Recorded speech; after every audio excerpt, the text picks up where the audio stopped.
You don't know Coley Clark, do you, Gilad? Who? Coley Clark. No. She's New York here, and she was a civil rights 3 seconds. pioneer. How many? 3 seconds. Harold, 3? go. Welcome very much to Conversation. A pleasure to welcome the program on this, the first day of the caucus, the first day of the election of 2016 for the presidency of the United States of America, which we're going to have and tip our hat to and talk a little bit about. But primarily here in the first program we're doing, it's my friend Jon Haggins, and he's a MNN producer of long standing. He's a travel writer. And he is a very, very dapper young man, as you can see here. And I want to know first thing, Jon, who's your tailor? You are. Oh, thank you very much. I'm glad you get good taste and everything. So, Jon, you've been around for quite a while, and you're a travel writer. That's correct. And I'm glad to hear that it's getting to be such a good pleasure to travel on the air travel of the world, and so we'll get into that later. But wonder if you couldn't please share, just in a biographical way, where were you born and raised, and how did you get into the business of being a travel writer and so forth here at MNN? Well, the first question, Yes, I was sir. born in Florida, but I came to New York when I was 10, Right, almost 10. right. And I was in the fashion business first. You were? Yeah. And then apparently evolved into the travel business. And so a friend called me and asked me to write. That's how it all began. And so every time I've done something, someone's called and said, hey, can you do this? And I said, why not? Oh, right, answer the call. Yeah, Well, absolutely. that's a good lead. The best That's way. a good lead, yeah. Best way. So it pays to have good friends. Yeah, it does indeed. But you said you came here at 10. You must have come with family or something. Oh, yes, of course. Yeah, what of was course. the family setting like? Was it favorable toward adventuring? You were an adventurer. Well, you have an adventure mentality. Well, the thing is, I traveled all of my life Yes, as a sir. kid because I lived with my grandfather for 6 years, and we were always all over traveling on the weekends, and it was just a great adventure, having wonderful experiences with family and friends. Don't mean to pry, but with your grandfather traveling all over, that wasn't normal for most people. That's pretty unusual to have a grandfather that's traveling all over the world like Oh, he that. wasn't going around the world. He was traveling all over Florida. All over Florida. Yeah. Oh, okay, sorry. So it sort of piqued my interest. 'Cause Right. There was a woman who had a painting of Venus on the wall. yeah. And I said, where is that? I thought Yeah. maybe it was another world. Gorgeous. And so I always wanted to go. And so it's always been, Right. in the back of my head, I've got to do it, I've got to do it. So travel, my first trip was to Rio when I was Right. 22. That was my first international trip. Janeiro, And it was just amazing. Really? Was As it Carnival time or Oh, no? yeah. It was, yeah, okay. Exactly. And what's wonderful is I'm going back this year to celebrate the 50th year having been down to Rio. Bless you, And I'm that's so great. excited about it because I was just there last year. Yeah. And I was lying on the beach and I thought, I've got to come back next year because it makes sense. Yeah, 50 yeah. years of this wonderful place. Too bad those Brazilians don't know how to do the samba. Right? Oh, yeah, right. Did you go down and teach them how to do the samba? No, they a were little bit? teaching me, as a matter of fact. No. Oh, yes. I'm surprised. It was wonderful, though. Yeah. And people are so friendly and Yeah. so wonderful. Yeah. And you just feel like you're at home. And travel is such a wonderful education, and that's what people really have to really learn. That the first thing I say is pack a sense of humor, and get out of bed and travel. My slogan for the show is "My world is your world." So Okay. remember, get up, get out, and travel. Well, I like it. Have you got that trademark? Have you got that Absolutely. trademark, right? Absolutely. Got it down, right? Yeah, Okay. absolutely. Can I use it once in a while in a song or something when Maybe. it comes at night? You have to call me first. Yeah, I don't call you lawyers, right? Yeah, okay, like that. But No, it's- you've traveled all over the world. I have. You really have. You're traveling all of the time. It's a big, wide, wonderful world, isn't it? It's really? fantastic. The Yeah. only problem is just the air, just going through the TSA and all the customs and so on. That's the bore. But once you get to the destination, it's wonderful, no matter where you've been. What is TSA? Oh, that's the, I guess, a transit something or other. Those people with the, they want to go through your with bags. the machines you walk through. Right. That's for yeah. the security, Yeah, right? Did you hear about the crazy woman who put her baby through that little screener and they put her in jail? No, I Said, hadn't put heard. all your possessions. Did you put a baby in the Firstborn. Yeah, right. Yeah, your firstborn. That's one way to get rid of them. Sacrifice your firstborn, yeah. No, it's amazing the changes that are going on, right? We've God. seen some changes in our time, haven't we? I remember when you can Yeah. get on board and pay on board, which was amazing, like on the Yeah. shuttle to Boston. Yeah, right. Forget about that. You Yeah. can't even get to the gate, you know, nowadays. Yeah, it's getting really tight. Oh, it's isn't it? unbelievable. Yeah. But once you do it, and once you're there, you have wonderful experiences like in Vietnam, where I just came back from, and Thailand, which was just an amazing experience. I was so impressed with Vietnam. Really? Because of the people and the cuisine and its history and just the topography was just amazing, absolutely amazing. Had you been there before? I've In never- Southeast Asia before? I've been to Southeast Asia, but not to Vietnam. I've been to Malaysia and Thailand and Cambodia, and but not there. Unfortunately, I got a lot of maybe from my early my adulthood and young awful images of Vietnam of the wartime. Oh yeah, well, Agent Orange and that sort of thing. I just have these kind of things from the days of the Vietnam War. well, that was a silly war also. It was horrible. But also, what they have there is a remnant museum, and they have remnants from the war. So they, you know, they still have not forgotten their history, but they go on. They go on living because it's so important, and they really share this experience with people, so that shouldn't happen again, which I think is really important. You know, not to relive that experience. But they also have beautiful, you know, buildings and food, and they have this. You know what's amazing is they have a floating market, which I think is amazing. A floating market. A floating market On where the people. rivers or something? Yes, on the river. And what happens is that people come out early in the morning and they buy from these various vendors who are selling their things. And it's just, it's not like the one in Thailand, because Thailand is for tourists and it's colorful.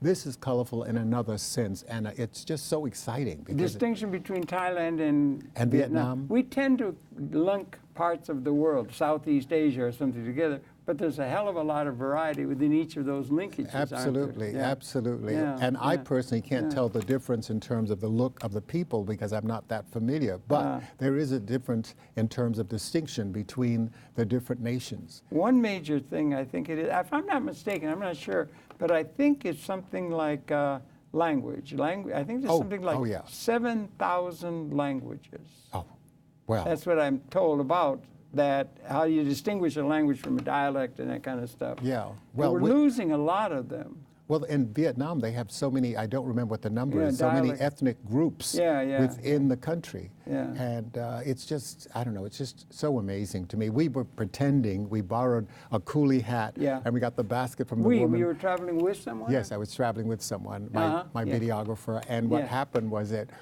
we went and pretend that we were you know, doing the rice. What are they doing? Whatever they do with the rice. Rice fields. And we have the photo for photo op, and it's just so much fun. And the woman who loaned us this, she said, you know, would you like that little switchblade? And I said, I wouldn't know what to do with it because I don't know what to do with the rice, but it was just a fun. You mean the cultivation of the rice? Or the harvesting? Harvesting, yes. See, I never... Yeah, which I have no idea. I don't either. Yeah, but it was just fun to be out there and just pretend. You Yeah. know? And great photos we got from that. You're too young to remember Let's Pretend. That was a thing. It used to be on do you remember a thing called radio? Of course. Yeah. I remember they used to have a program called Let's Pretend. Was Joan Hamburg on that? I don't know who it was. It was just a song. It just came into my head and everything. It's really interesting that you get all that kind of travel in, and you do it with a particular, if I'm not mistaken, you keep track of cuisine. Right? Oh, it's so important. So when you travel, you have to there's eat. 7,000 languages. There must be 7,000 plus cuisines or something. Well, and that's a way of keeping track culturally of the world, isn't it? Yeah, but the variation, you know, and I think you have to have an open mind. All right. And to be able to try things. As you said. Pack a sense of humor. Yeah. But you also have to try things, you know, and you can, perhaps you don't like it, but at least you can try it and say you've had it, you've experienced it. And there are two things that I don't like. You know, only two? Two things. I could do more than two, well, I think. Two things that I don't like. Really don't like? Yeah. You mean really, really, really don't like? Okay. Bacalao. Bacalao. Yeah. And, you know, that codfish, which I think really sucks. Yeah. But then there's also another dish which which I have tried it, but it's a stinky fruit, and it's called durian, which is from Asia. And they love it, and it's very expensive, and it's one of the things that I guess you have to acquire a taste for it, but those are two things I don't like. But I would eat that. Andrew Zimmern, who's on the travel show, said, that he does not like durian, but he eats these things that are crawly that go down his throat. And I thought I would eat the durian before I'd eat something that's crawling down my throat. Well, yeah, you got to be pretty adventurous to eat some of the things that people eat. And some people, they just think something's grand, and it just would make you want to, be ill. Oh, Yeah. well, just a thought, like, Somebody for said- instance, worms, as an example. They Yeah, snap the head off, and then they pop it in their mouth. Or chipolinas in Mexico. Now, wait a minute, what are we talking about? Where is that? Where are the worms? Oh, the worms are in Asia. You're talking Asia now. Yeah. Now, you see, we got a cultural thing, Asia, right? Exactly. So okay. And you see some collective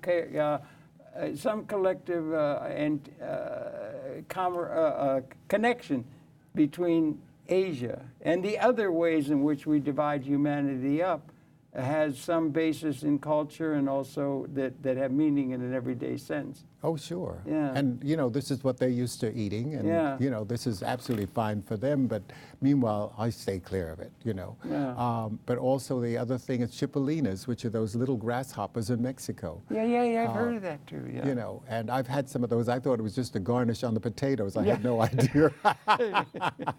So it's, you don't know, no matter where you are, you just have to experience and try it. I think the most important thing you've said so far is that you just got to have a sense that you just got to laugh, or else you're going to roll up and die in this world. There's so much conflict and so much confusion and that sort of thing. So you've traveled. Have you got any particular part of the? Have you been an equal visitor of each parts of the world? Is there any place you've missed that you would like to go? Or there's so many. Where would the siren song of "Come Hither" call to you now? Which part of the world might you want to go to that you've not had a chance to, and why? Well, I'd like to go to... Or how do you decide where you're going to go? It's a big, wide world. At the beginning of the year, I write it down. I say, gee, I haven't been there. I'd like to do that. I'd like to do that. I'd like to go back there because that was such a great experience. But the next time I go, I'm going to have a different experience because I've had people say to me, why do you go back? Why do you repeat something? Yeah, why do you? Because each time I go, there's another experience. It's another rock to be turned, so to speak. And you go back, and I've been to Tunisia 8 or 9 times. Tunisia, really? Yeah, and each time I've gone back to discover. One time I came back and I said, okay, where do the young people hang out? So I wanted to, I said, enough with the rocks. Yeah. We've seen enough rocks in terms of stones and all the Roman ruins and so forth. Yeah. Let's do something else. Where are the beaches? Let's do something else. The islands of whatever. Yeah. So it's always another experience. Why Tunisia? Oh, I'm just saying that's just one example, No, but you I've said been there many there others. that many times. That's a lot of times to be at one. Because it's a wonderful country. It's a Yeah. wonderful country. It's I've really been through beautiful. there a couple times. I did a program with Yasser Arafat Oh, wow. in Tunisia. That was a while back. Yeah, it was a while back. Yeah. It's an amazing country. It was an amazing adventure because they had all kinds of people in the trees with guns and things protecting. It was like something out of a... We had to go in a particular way with a car, and then they had to swerve, and they had to go somewhere else, and they had people in trees with guns and stuff. Wow. And it was real. Now, where was this, in the city or No, out that in was the desert? when they Were had you out in come the out desert? of when they were exiled to Tunisia and everything. Yeah. Ah. We did a thing with him, and it was just like something out of an adventure series and everything Wow. like that. But Tunisia, and then I've been to Libya. I've been to Libya about 8 or 9 times. That I haven't done. I'd love to go because I they have liked Roman, Libya they have very Roman much. ruins there. I beg you, Roman yes, ruins, they have them Sabrata, everywhere, yeah. Yeah, it's gorgeous. As someone said, the Romans were everywhere. They were indeed. Yeah. They were for about 1,000 years. I think they sort of ruled the world as North Africa, as a matter of fact. North Africa, that kind of stuff. Yeah.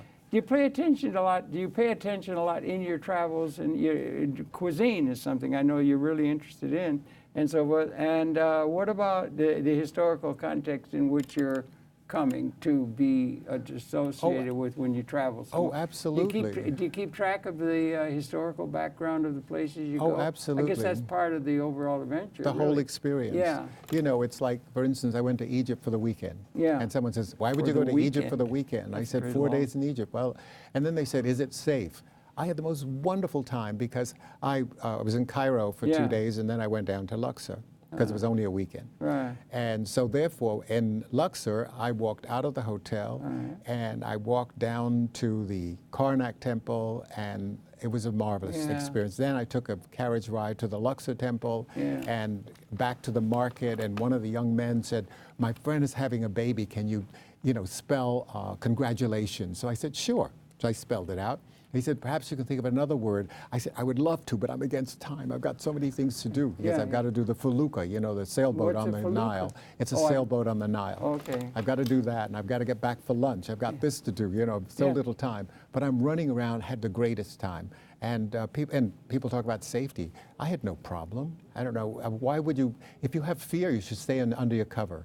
You know, in bed, not get up. I've traveled quite a little bit. I've never felt fear. No, I don't feel it at all. But that may be just innocence abroad, you know, not realizing you should feel fear, but I've never felt fear and everything. But that would hamper you from traveling. Yeah, if you did that, right. You know? And also, you don't I want think to do it's that. good to be youthful. It's with your youth, you got a lot of energy to do it. Oh yeah. I hitchhiked all through the Middle East one time with nothing. It's I mean, it was wonderful. amazing. I don't know. I think I walked across North Africa. Wow. Which I wouldn't want to try and do, like, you know, Today. About 50 yards of that now.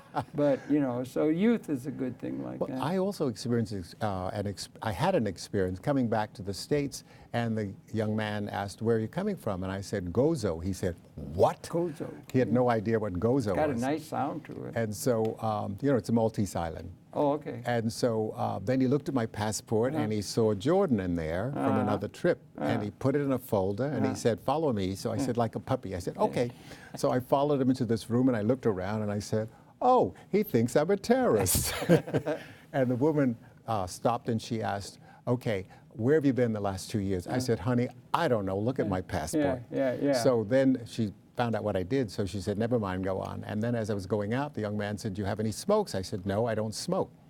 So he said, do you have any liquor? I said, well, 3 bottles that were given to me. He said, never mind, go on. Yeah. And that was the end of that. Yeah. But they held me up for an hour during that particular experience. But it was just like, you know, and they're not so aware of all those people in immigration should really know the world in terms of destinations. You mean the people that At immigration services right. should know the world? They should know all the different destinations. Like when I said Gozo, we had no idea where that was. Well, why should they know all the world? Because they're dealing with people who are coming in from all these different places, so they should know where these places are. There are an awful lot of places to be coming from. Yeah, but you'd have to know the whole damn world, wouldn't you? Or no? They should be educated that way. Yeah. I mean, certainly a Maltese island, you know, or, you know, I don't know.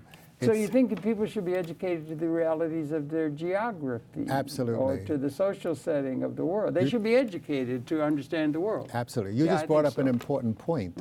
There was a guy on NBC who said, in the country of Africa. Yeah, the country. It's a continent. Yeah, it's not a country. 52 countries, I think. Do you think there's a problem with ignorance of the human condition by too high a percentage of the population of the world, and then therefore they're easily led by charlatan so-called leaders of the human condition? You know what I'm saying? Yeah, possibly. Yeah. Oh, they don't really want to know, you know, and they're sort of locked into their own little space. It's like a book not a book, I didn't read it, I saw the movie. The last exit from Brooklyn, this girl never left her block. I mean, I was so depressed, I went out and had 3 margaritas after. And I hissed when the movie was over. I couldn't stand it. I said, how does anyone not leave their block? That makes no sense to me. What about people, I've often thought, I think too much a lot and get into all kinds of thinking and everything. I was thinking the other day, we had this snowstorm. Were you here in New York? Oh, sure. That was a hell of a storm. It was know. all over the place and everything. I said it was up to my eyebrows, which is an exaggeration. And let me ask you a thing. It just put off a series of thinking in my head, which is a problem with me. I keep thinking about things in an odd way. But I was thinking, and here they were, and I was thinking about the Eskimos, right? And the Eskimos live up there in Canada, up in northern Canada and so forth, and they've been there for about thousands of years and everything. And they're used to snow. No, no, they live in a house made out of ice. Well, now, a house made out of ice has to lack some of the amenities of a civilized way of life, like say a hot shower. You couldn't. Do you understand? It's a very limited kind of thing. get a popsicle and take a bath. No, don't be a smarty ass. New York does not need another smart ass. But anyway, but they lived there for thousands of years, and in San Diego. And I've thought about it. I've known some about the historical condition. It could have happened really easy. It was about 73 degrees every day of the year. 73 degrees. Below. 40? No. San Diego, California. Oh, San Diego. Oh, San it's fabulous Diego. city. They're up there where they live in a house made out of ice. Right. And that says a lot. in terms of comfort or at least civilization. And 74 degrees and about 25% humidity, a perfect southeast breeze. Why didn't they 5,000 to 10,000 years ago walk a couple of months down to California? Why do people stay where they do Conditioning. rather than moving to where it's really good? Conditioning. No, but that would be climatically, right? But what about culturally and so forth? What do you think? Why do they stay up? Why do people stay where they do when they have an opportunity to go somewhere else? That could be geographically, or it could be, creatively in your mind or something like that. But why do people stay?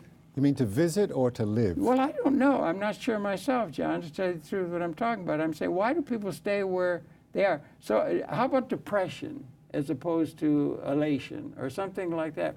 Why do people stay in conditions What about of northern oppression? What about northern Europe, which has 6 months of darkness, and then it's? I mean, how do you live through that? Oh, Russia. Horrible. I don't know how they can do it. There's a place in Russia called Yakutsk. Have you ever been to Yakutsk? No. Don't go. I mean, maybe you'd go if you want to. No. I've been to St. Petersburg, but not. No, St. Petersburg's on the ocean. That's got moderation. That's reasonable and everything like Yakutsk. There's a place in the Siberian, in the Eurasian landmass. I'm not sure. I did geography as a doctorate and all that and everything, but I think it was something like between the average temperature of the warmest month and the average temperature of the coldest month. I think it varied 70 degrees below. Wow. And 70 degrees above Fahrenheit. 140 degree difference in the average temperature. That's nuts. Now and people live there. Why do they live there? Why do people live? I don't know. It's a big philosophical thing going with me. It's probably not worthy of talking about. But I think it's the the good fact talk they're at a saloon conditioned. 3 in the morning or something. They're like. conditioned. You see, that's a whole other thing. Conditioned. Okay, Yeah. that's the human condition. Yeah. They live in a political context that maybe perhaps is not able to be realizing the full potential. It's just a thought. You never know. No, but I expected you to have the answer. No. People often ask, where else would I live? Yeah, rather or something. than New York. Yeah. And And you've been all over. Yeah, and I say, New York. Yeah. I don't want to live anywhere else, but I like to visit. I You love like to visit New York? explore other destinations and. Wait a minute. You'd like to visit New York? Is that what you said? I'd like to live in New York. live in New York and visit other. other places. Spoken like a New Yorker. New New Yorkers got the biggest egos in the world, I think, maybe. Well, yeah? No? however, I'm not originally a New Yorker, but No, you're I've not. been You're here a long Floridian. time. Yeah. No, but back to the question. Why do people, why does humanity stay where it is in terms of there's a new world beckoning? Like we may be on the point of liberating the whole damn the whole world and everything, and we still stick with old ideas. 4-letter okay? word, comfort. Comfort. That's not a 4-letter word. 7-letter word, whatever. Oh, well. I can't count. How about Gelt? Maybe it's got to do with money or something. But why does humanity stay stuck where they're all tied up with outdated institutions and so forth, like making holy writ out of it all, instead of getting on with the fact that there's a whole new world dawning in terms of progress?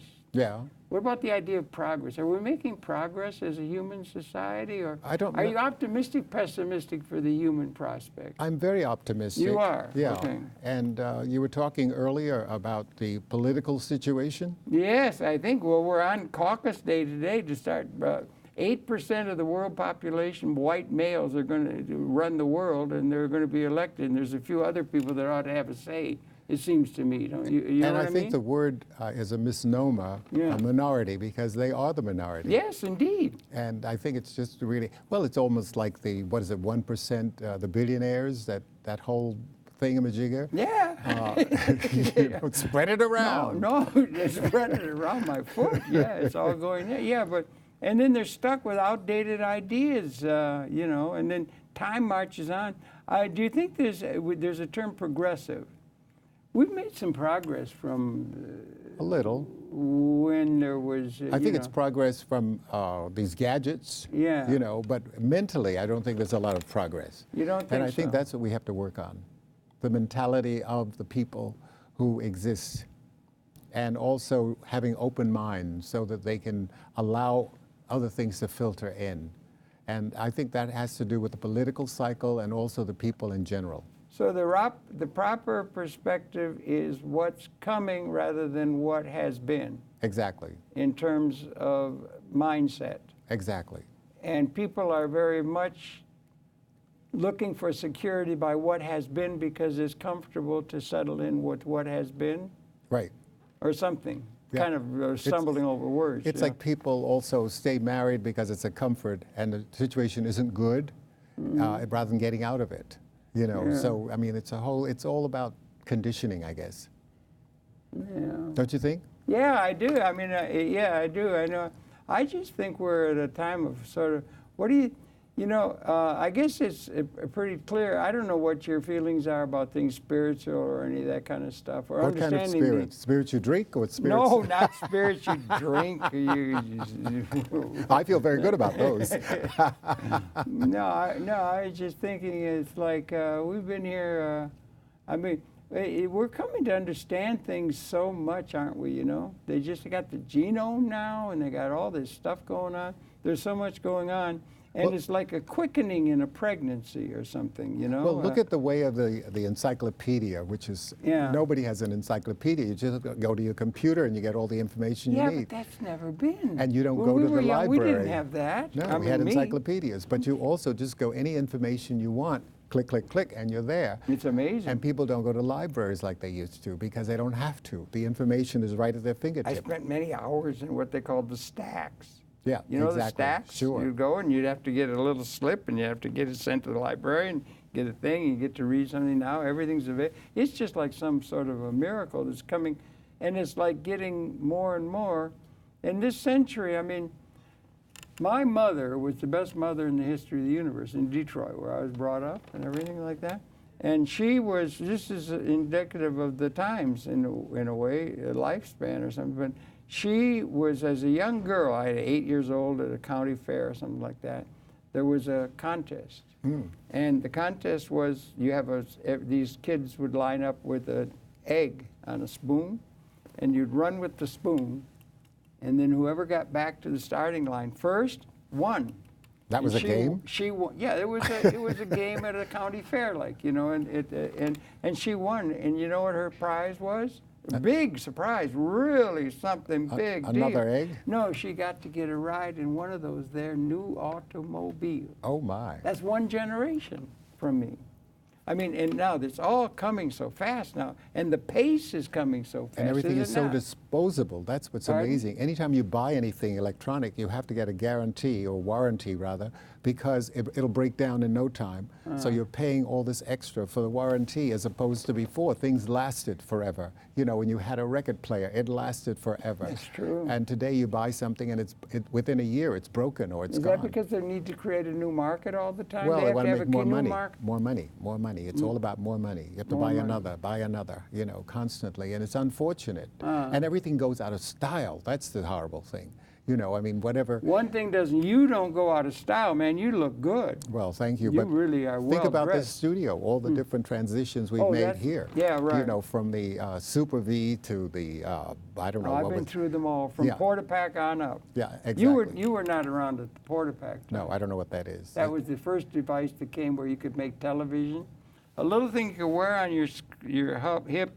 You had a reel-to-reel, black and white, 20 minutes of grainy television you could make. Really? The first television, yeah. And that was with this studio? No, that was back about 1965 or something, 60, something like that, where Wow. they had to invent videotape.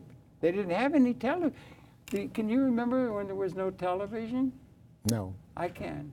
See, I'm older, right? 72? Yeah, there was no television at all. It didn't exist. There was no such thing. We invent electricity, right? And then we get the telephone, then we get the telegraph, and we had smoke signals from before or something, and everything. And then before there was television, there was the film. There was so you radio. had pictures. You could take Stiglitz, or even, you know, back in the Civil War, they had photography. Oh, yes. And then they had film, and you got Hollywood. So you had the Hollywood, but there was no television. Yeah. And the television was an industry yet to be born. And the new things are being born, too. That's maybe a lesson we could get. And But now television's going out. Well, television is, yeah, that's right, it is. You can't get it, there's no more television sets everywhere. It's all computer screens, right? It's amazing. Because the computer thing's coming, and it's all coming exponential now. Yeah. So we live at a time of really fast-moving change, do It's we a not? disposable society. Disposable, you think, right? Yeah, definitely. And it's unfortunate because, you know, I'd like holding on to things for a while. Yeah, but then is there holding on to things a longing for the past? We could sit around and older men or women, or they sit around and I don't know what this younger generation's coming for. They're always complaining about the younger generation doing the new bunny hop or some damn new thing, or they keep coming up with, instead of, you know, George M. Cohan, they got all these fancy new songs and, you know, the progress, and you know what I'm saying? Yeah, but I don't think it's that. I think of the fact that I guess I'm just cheap. I don't want to buy something new. So therefore, I want to keep what I have, and you know, hopefully it'll continue Wait to a work. minute, is that a clue for the human condition? I mean, is that something writ large? Maybe in the human condition there's a propensity to stay with what you've got, you know, and because we got all these institutions out of, what, 200,000 years of our existence as a species? Oh, sure. Well, look at it. You go into a store, you find a tie out of 1,000 ties, you find a tie that you like. Yeah. That tie wears out. You go back looking for that same tie. Yeah, they don't I have do. it any longer. Yeah, I know. So therefore, you're screwed. So it's always, you know, it's an evolution. It just keeps evolving into something else. And I find the tie is the most personable thing that one can have. How do you like my tie? I think it's very nice. Well, it sort of sucks. Yours really stands out. Oh, well, you thank look you. so natty. I mean, you know. Well, the thing What do is, you eat? everything. Okay. Everything. I just Because I wondered, review you're in restaurants. such good shape. I Yeah. review restaurants for New York Lifestyles magazine. What a great gig. And so I Wait get, a minute, you get to review restaurants and the food and the restaurants all of that and food. hotels? Yep, So you can travel everywhere and you got the entree into the thing because everybody wants to have you writing up good things about them. exactly. Hey, that's a And- pretty good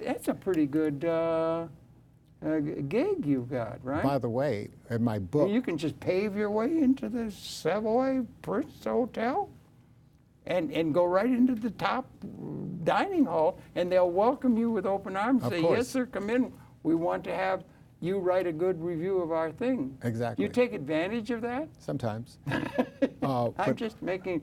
but you that's know- is that a metaphor for the human experience? but also in my book, which is called Chasing Wild Ass, which is not about Chasing what? wild ass. And- Chasing wild. Wait a minute. This is a daytime program. But wait, are you sure it's you not want what, to? it's not what Yeah, you're thinking. It's about donkeys. We were in India and we were chasing knew it was. jackasses. I knew it was. And so, but it has like more than 60 destinations around the world. And in addition to that, it has color photos, 100 pages of color photos, and it has recipes to whet your appetite Yeah. and allow you to dream about these great destinations around the world. So you can go in there and experiment with some of these recipes and make the food of those different destinations so you can feel like you're there. So it makes a lot of sense. Yeah. And it's on Amazon, so that's really good. Yeah, that is good. You've written a couple books. Oh, you've written a number of things. Yeah, this Maybe is you my share third book. in a loose kind of way. Some of the, you got a blog. You do communication. You do a program here, and then Right. you do books and things like. Right. Your output, sir. Could you Yeah. maybe share with us some of Well, the also output I've done of what you've done? on ABC with Jon Hamburg, Yeah. talk about various things in terms of travel. Travel. I'm on other people's shows as well, in addition to writing the columns, which I also write a travel column for the magazine, New York Lifestyles magazine as well. Good. So I'm busy all You've the time. done that for quite a while, the lifestyle. thing? Well, that's since last June, so Only it's about last 8 June, months. then. Yeah. What about 8 over months. the long haul, the decades long? Oh, I've done for a number of other How publications. did you get into this gig? They call me. Oh, Everybody no, calls me. You were 10 years old in Florida or something. Yeah. And how did you get into? What a good thing to do. You're a writer on fancy hotels and fancy travel means, and also for restaurants of the best in the world. Right. You've written a ticket by writing about that stuff to you leading the life of a gentleman and a scholar. Well, you're so kind to say that. Huh. You know, but meanwhile, I've got to do the work. I've got wait. to write the story. You do have to have some chops in writing typewriter. Right. Do you write on a typewriter? Computer. stuff?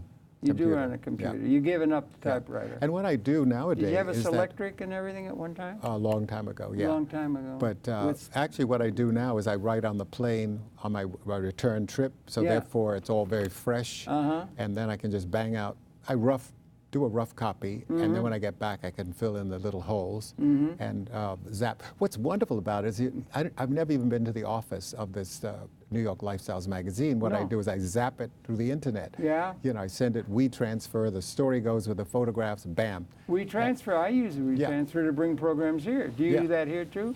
No, I don't Yeah. use that for this, but my photographer for the restaurants Yeah. is Maybelle Webster, and the fact that she does the photographs and we zap it off, and it's wonderful. Yeah. You know, I never have to go to an office. So you've got a good thing going for your lifestyle and everything like that. Yeah. And I would think that you wake up in the morning and you're saying, oh, what a beautiful morning. No, where am I eating oh, what a today? beautiful day. No, where am I eating today? No, but there are a lot of people in the world can't do that, right? Well, How do you think it is that some people are able to get a situation where everything fits into place? Are there people who live lives that are every morning is a beautiful day and everything's up to date? There's a program, kids program. It's a beautiful day in our neighborhood. oh, Mr. Rogers. Yeah, Mr. Rogers, and it's a beautiful world and a beautiful world and beautiful. You know what I mean? There's people who live that, really. What percentage of the world do you think is in that kind of a mindset, on the average, most of the time, as opposed to people who wake up and said, oh my God, another black day, I have to put up with all this baloney that I have to put up with? I don't know, but I want to stay clear of those people who think that way. You do. Yeah. You think that's a solution?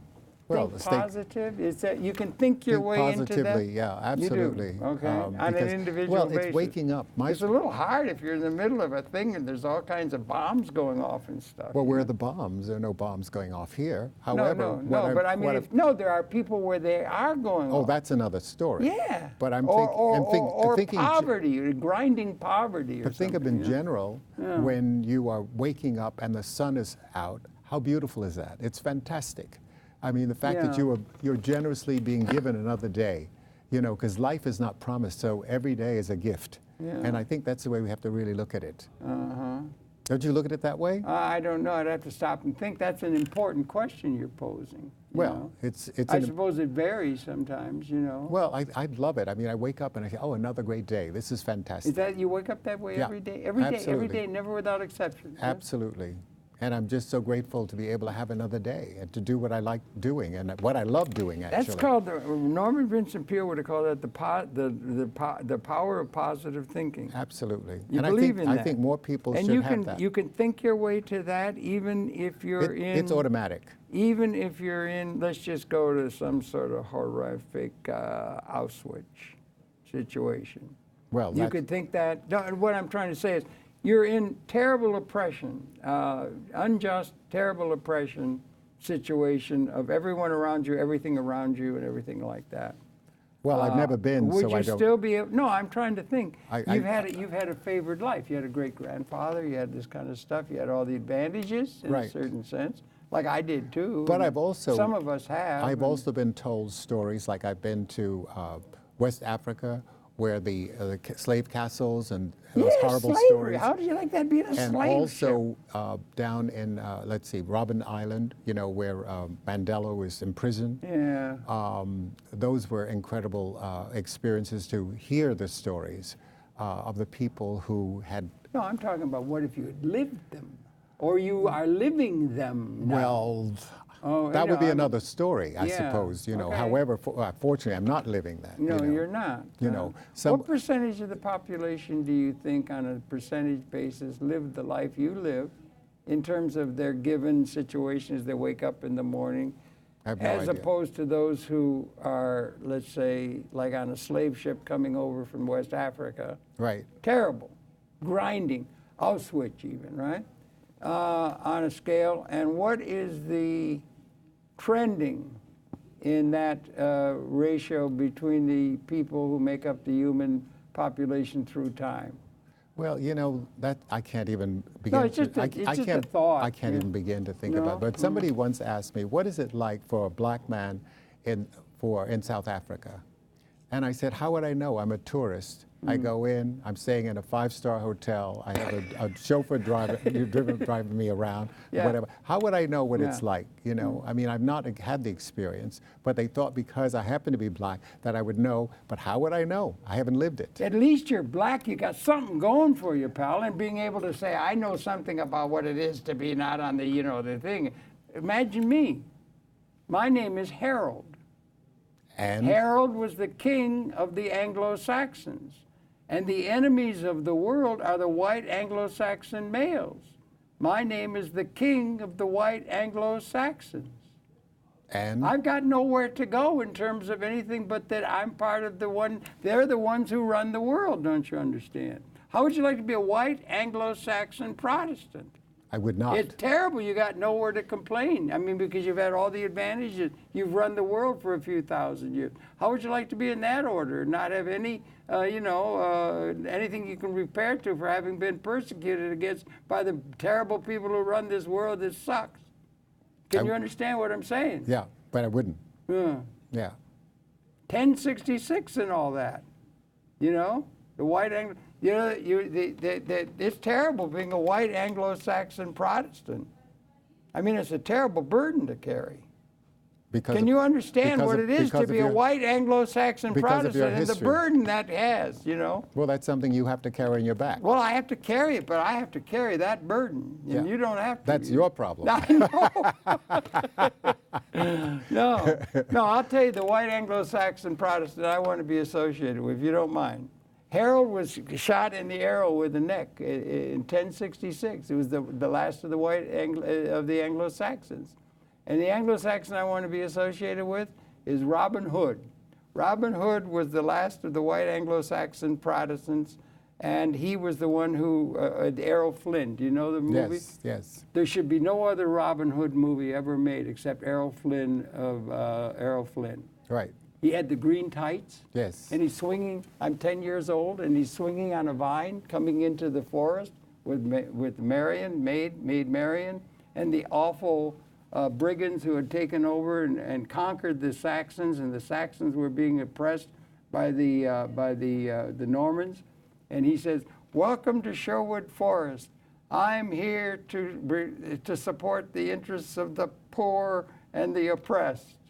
Robin Hood, that's who the Anglo-Saxon I want to be associated. That's what I did in order to deal with that heavy burden of being a white Anglo-Saxon Protestant.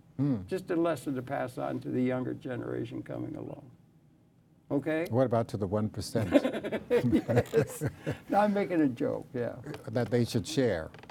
Well, I'm just saying that you've had one group after another's conquered everybody, haven't they? You know, the history of the world, who was it who said history, James Joyce, great poet, he said, history is a nightmare, and one might add of injustice and also, for the masses, from which we're attempting to awaken. Do you think we may be awakening from a history of just qualitative injustice throughout the whole human experience in terms of the masses of the people, or no, you don't see that? No, but I think, it's so crazy, this whole thing about war that's been going on for centuries. And, always. Yeah, which my feeling is, I think the leaders should get in the boxing ring, have it out if they have a disagreement. Well, we got an election coming up. And then what happened? This is and then, guess what? We wouldn't have any wars because they don't want to fight. You see, that would be a whole other thing. Rather than sending these young men out there and having them you did something about use their lives. Who are you saying, young men? I'm saying that instead of the young men going out to war, to battle, that if we sent the leaders of the countries into a boxing ring and they had it out, I think there would be less war. I think we could settle it that way, right? As opposed to all these young lives being lost and families being destroyed, and it's senseless. It really is senseless. War is senseless. Yeah. And a lot of it's all about religion and also natural money. resources. Money. I was going to get to that. Money, natural resources as well. Like whether it's oil or diamonds or gold or whatever, it's all that kind of crazy stuff. And it seems to be a bit, ever since the Paleolithic, or Neolithic, 8,000 years ago, they have empires. They have a political system, and the way the legitimacy was established is you had a bigger club than somebody. You can hit them on the head, and then you have soldiers who protect you there for a while, and then you get creation stories, and then you get, PR, and you build up, I'm better than you kind of thing. And then and so you got a few people up in the castle. I mean, you had Nebuchadnezzar, you had Egypt, you had Rome for 1,000 years. 1,000 years after Rome in Europe, you had dynastic families. And the king's up on the castle, always eating off golden plates, and everybody's wallowing around in the mud. Yeah, exactly. I mean, there's never been justice for the masses or anything. Do you understand what I'm saying? Absolutely. Do you think it's getting better? No. You don't think it is on No. a percentage basis or anything, No. right? No. There's So still, that is a thing called real or realpolitik. Whoever's got the power rules. Yeah. You know, like that, and you just, you know what I'm saying? Yeah. Exactly. That's the history of the world, pretty much. Unfortunately. Yeah, and you don't think that's alterable? I think that it's a terrible thing. I think there should be some balance. Quite honestly. Maybe it's coming, do you think? No, I No. don't think it's going to ever happen ever. Okay, because well, ever's a terribly long time, and it certainly does put a stamp on that, you know, ever. Yeah. Exactly. No, I don't know. I would like to think maybe it can. If it's just based upon power and the rules of power, whoever's got the empire du jour, you know, and like that can rule and so forth, and I don't know. And the thing is, it's based upon weapons, really, isn't it? Oh yeah, that's an And industry. power is based on that's weapons. an industry as well. The weapon Huge makers. industry, yeah. The weapons, the uniforms, all of that sort of stuff. It's a whole industry. By the way, Yes, sir. when did you come to New York? New York City or Yeah. New York, it would have been about 1968. Oh, that's late then. Yeah. Yeah, that's late. Well, that was late. I was other places. I was in California and Utah and Oh. teaching at other schools. and Oh, stuff. you were a teacher. I was a college professor, yeah, Oh. for about 6 different universities. How fantastic. I Yeah. never knew that. Yeah, and everything. But then I got here, and then I got in public access and everything. And And you like it? I like what? Public access. Very much so. I think it might be the hope of the world in a very real sense. Is communication is what you need, and you got all these other economic interests, you know, being involved with the other systems of communication. But public access is a place where you can have television that's made within a different, and it's got to be multimedia. I think we're getting out of the print age, the Gutenberg galaxy that James Joyce and Marcia McLuhan wrote about. We're coming out Although of I love that. I love turning the page, regardless. Yeah, but see, that's your proclivity to have things from the past. I know. And that's understandable. Yeah. Yeah, I got some of that too. And I love collecting books. You do? Yeah, Well, that's old-fashioned. I know. Yeah, you're supposed to be always, it's all files All of now, this little, don't you understand? all It's on that little files. pad, yeah, that Yeah, little it's all pad. files and everything done like this, and it's going to get really small.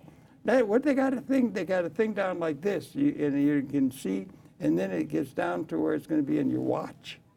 And then it's going to be down And your into a eyeballs are gonna stick pop pin out of your or head. or something. But it's all based upon power and everything, and the power extension of consciousness. That's extension of consciousness. The ability to make the world different in an Eden-like sense is pretty unique to humanity, I think. But you think that's consciousness? Well, consciousness is part of that, it seems to me. It's an extension of consciousness to make the world. And there aren't very many creatures. I mean, my dog barks and stuff, but I mean, mostly creatures don't affect the world or don't have the ability to affect the world like Homo sapien, a unique thing that came out a couple 100,000 years ago out of the evolution. So we come out of that. And if it's power, if it's based on power, the power to hit the other on the head or to have the power, it finally comes down to weapon systems.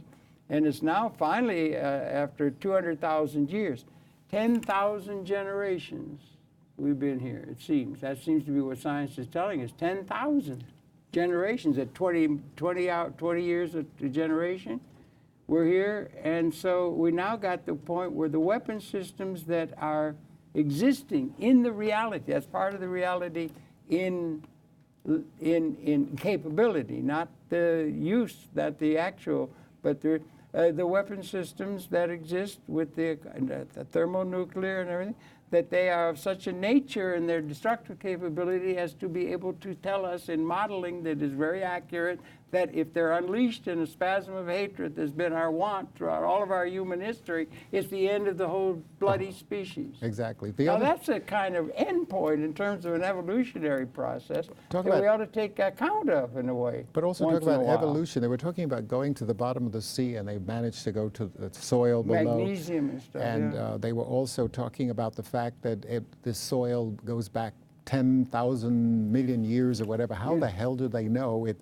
How can they judge 10 million years ago? That to me makes no sense. Well, they could. You mean the archaeological record and everything? Well, it just comes out of their head. They just make it up. No, I think it's coming out of a lot of research. And don't you trust the intellectual process as much as they've been able to do? No, I think they make it up. Oh, well, that's an interesting thing. That would be interesting indeed. No, I guess I tend to give credence to intellectual science. Because they were drilling the other day all the way to the bottom of the sea through the ice, and they were pulling up these little orbs or whatever they would call it, the earth or whatever, and they were saying, well, this dates back, this particular thing that we discovered only has one cell and it dates back to 10 million years ago, and I'm thinking, I don't get that at all. Well, there'll be some mistakes, but on the whole, I trust the scientific process.